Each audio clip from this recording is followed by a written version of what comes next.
You know, this beautiful Orpheum Theater always makes me think about Beale Street since it's right close to Beale Street. And before I know it, I find myself singing Beale Street Blues. I would rather be here than any place I know. I said I would rather be here than any place that I know.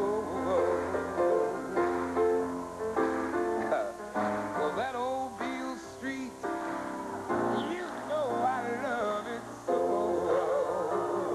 Yeah. Beale Street Blues. Yeah. Memphis Blues, St. Louis Blues, and so many more. They were all written by the father of the blues, W.C. Handy. But besides his giant musical contributions to our country, he's also remembered for his humanitarian activities. So starting this last year, we established the W.C. Handy Award to honor a person whose humanitarian activities deserve to be recognized. And this year, folks, our choice was real easy. For 24 years now, Stevie Wonder's music and his charitable activities have been moving forward on a parallel course, so to speak, climaxing in the past 12 months. But let's start at the beginning. Even though Stevie is only 34 and a half, his recording career began 24 years ago with his first hit, Fingertips.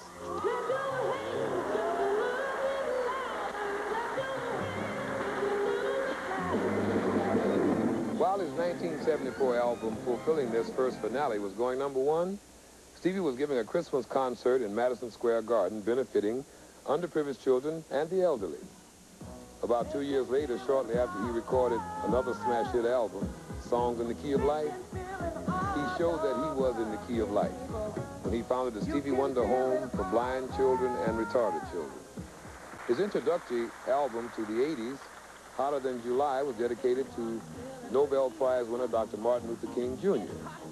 And Stevie sponsored the 1981 and 82 marches in the nation's capital to get Dr. King's birthday declared a national holiday. After Original Musicarium came out, Stevie returned to Washington in 1984 to celebrate the naming of Dr. King's birthday a national holiday.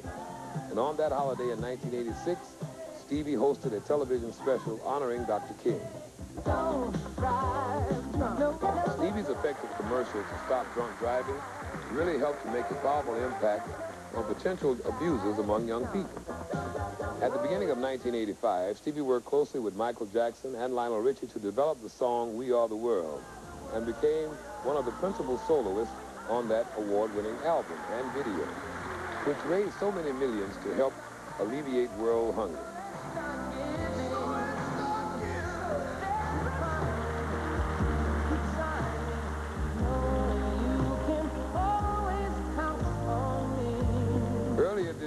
Stevie got a standing ovation at the Vietnam Vets concert at the Forum in Los Angeles when he sang, I Just Called to Say I Love You.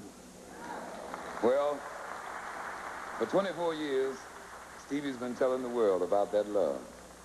So I'm very proud to announce this evening that the Black Gold W.C. Handy Award for Humanitarian Works goes to my good friend, ladies and gentlemen, won't you please, Mr. Stevie Wonder.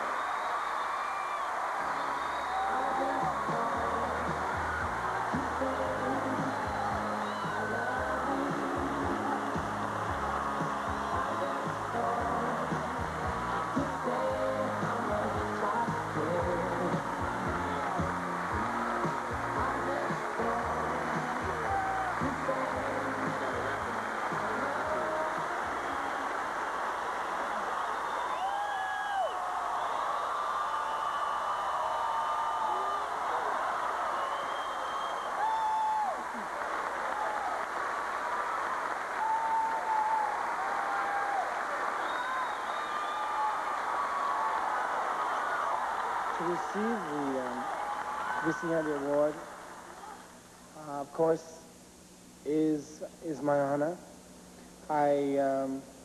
Upon my brother Milton telling me about Rosa's phone call, inviting me to come down, I really didn't know I was going to receive an award. Of course, upon knowing about it, I was very happy. And also for a man who has made such a contribution in perpetuating the spirit of bringing consistently to our minds and to all of those minds throughout this United States and the world, that a mind is a terrible thing to waste, as does Mr. Lou Ross. He should receive an award. So I thank you very much. Steve. Thank you, brother.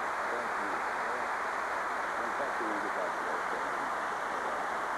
Yeah, brother. But I really appreciate receiving this honor in a place that, even though city where Dr. King was assassinated, the life and the spirit of Dr. King has made many minds and hearts aware of the spirit of unity and oneness.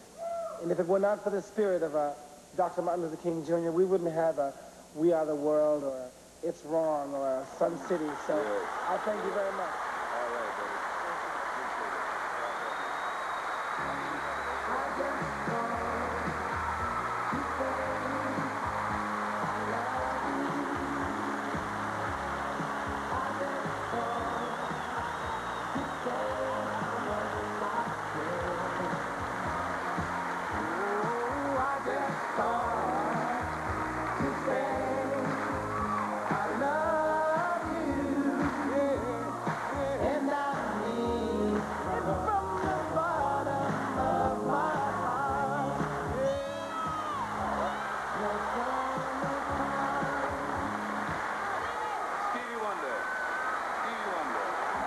Coming up, exciting performances by Melba Moore and the Four Tops.